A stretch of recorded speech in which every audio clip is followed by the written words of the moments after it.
अवसर प्रदान किया। प्रयागराज महाकुंभ के इस पवित्र अवसर पर, इस पवित्र महायोजन के लिए विभिन्न स्रोतों से, विभिन्न रास्तों से सरकार को लगभग 7,500 करोड़ का निवेश प्राप्त हुआ। और इसलिए प्राप्त हुआ, इस सोच के साथ प्राप्त हुआ कि देश विदेश प्रदेश के हर कोने से आने वाले श्रद्धालुओं के लिए हर प्रकार की सुविधा और व्यवस्थाएं मुहैया कराई जा सके। लेकिन कहना गलत नहीं होगा कि सरकार को चलाने वाले लोग और उनके चंद मुट्ठी भर अभिन्न मित्रों के लिए ये महाआयोजन आर्थिक वरदान साबित हुआ है। इस कदर साबित हुआ है कि जिसने जितना हो सका, जिस रास्ते से हो सका, उस महायोजन में आने वाले उस आम श्रद्धालु को हर प्रकार से लूटने का काम किया है। मान्यवर, आज दिल्ली से अमेरिका जाना सस्ता हो गया है। और ध्यान रखिएगा, मैं डंकी रूट की बात नहीं कर रही। आज दिल्ली से अमेरिका जाना सस्ता हो गया है, लेकिन दिल्ली से प्रयागराज जाने की कीमतें आसमान छू रही है। 3 लाख करोड़ का आपको राजस्व मिला और उसके बाद भी आम आदमी सुविधाओं के लिए, व्यवस्थाओं के लिए हांफता, रगड़ता, रोता नजर आ रहा है।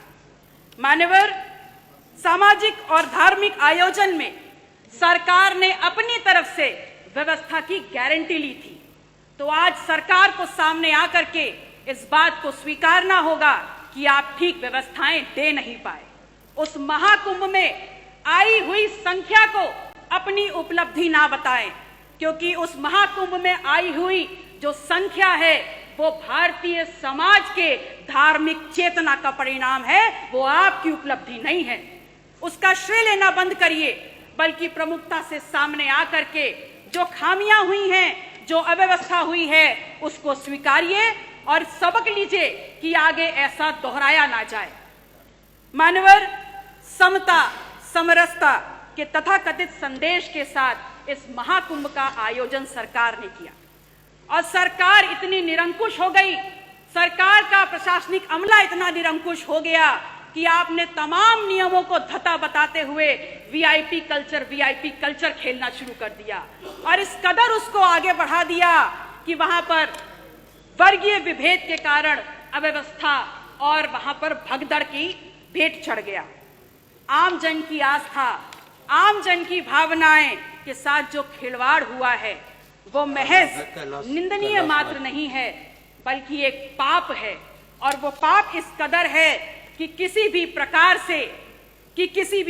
से स्वयं मां गंगा भी उसको नहीं धो पाएंगी। कितनी देर में आएगा? आप कह रहे हैं कि विपक्ष धार्मिक आयोजन महाकुंभ पर राजनीति करता है, तो एक छोटा सा सवाल आपसे पूछ रही हूं कि ये बताइए, 22 जनवरी 2025 को जब संपूर्ण मंत्रिमंडल परिषद की वहां बैठक आपने आयोजन की थी, तो क्या आप मंत्रिमंडल के लोगों को ले जा करके वहां भजन कीर्तन करा रहे थे?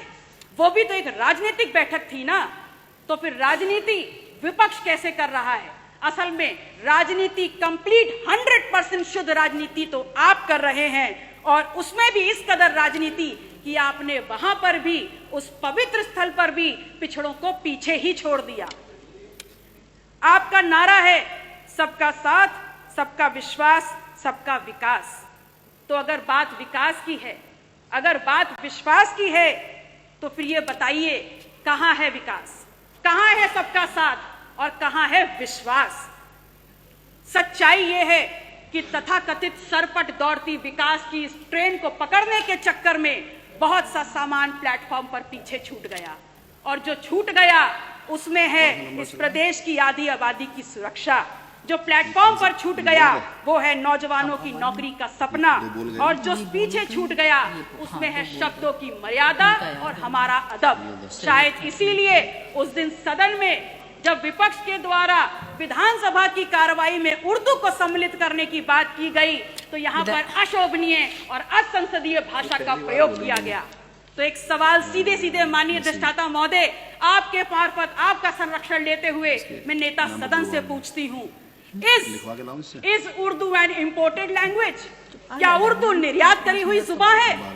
और या फिर क्या ऐसा है कि जब मुगल घोड़े से भारत में आए तो अपने पीछे उर्दू को बैठा करके लाए। विधायक जी, ऐसा तो 5 मिनट हो गया। धन्यवाद। माननीय अध्यक्ष जी, 1 मिनट और। माननीय अध्यक्ष जी, मैं सिर्फ इतना कहना चाहती हूँ कि महामहिम राज्यपाल ने हालांकि थोड़ा ही भाषण पढ़ा, पर मैंने देखा हर छोर पर भारत प्रथम स्तर पर है।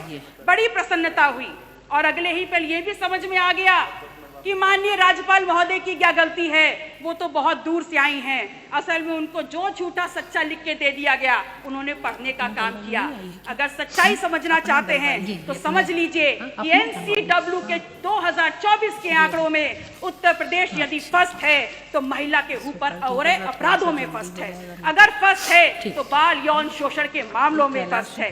कल प्रदेश के मुखिया जब सदन में बात कर रहे थे तो कुंभ में हुई दुर्घटना पर षड्यंत्र की उन्होंने एक तरफ इशारा किया। उन्होंने बताया कि खिलाफ साजिश हो रही है उनकी सरकार के और उनके खिलाफ। तो ये सवाल सिर्फ उनका नहीं है, पूरे विधायक जी धन्यवाद। धन्यवाद मैम। 30 सेकंड खत्म हो रहा है। लास्ट माथे पर कलंक लगा है। यह सिर्फ सरकार को बदनाम करने का शिकंजा नहीं है, अपितु ये समूचे उत्तर प्रदेश, पूरे सदन, चाहे पक्ष के लोग हो चाहे विपक्ष के लोग हो, ये पूरे उत्तर प्रदेश की गरिमा पर प्रहार है। कुंभ ना सरकार का आयोजन है ना भारतीय जनता पार्टी का आयोजन। ये कुंभ भारत की सांस्कृतिक विरासत है, भारतीय समाज के विभिन्न आध्यात्मिक विचारों का आयोजन है और उत्तर प्रदेश सदैव इस आयोजन की आने वाले श्रद्धालुओं की मेजबानी करता रहा है। और अंत में मैं सरकार से मांग करती हूँ कि जो लोग भी षड्यंत्र में शामिल हैं उनके नाम सामने लाए जाएं, उनको कठोरतम सजा दी जाए। माननीय अध्यक्ष महोदय, समय की बाध्यता है, मैं आपसे निवेदन करूंगी कि अपने क्षेत्र सिराथू से संबंधित जितने भी प्रस्ताव हैं मैं टेबल कर रही हूं, कृपया उनको मेरे वक्तव्य के साथ जोड़ने का कष्ट करें। नमो बुद्धाय, जय संविधान।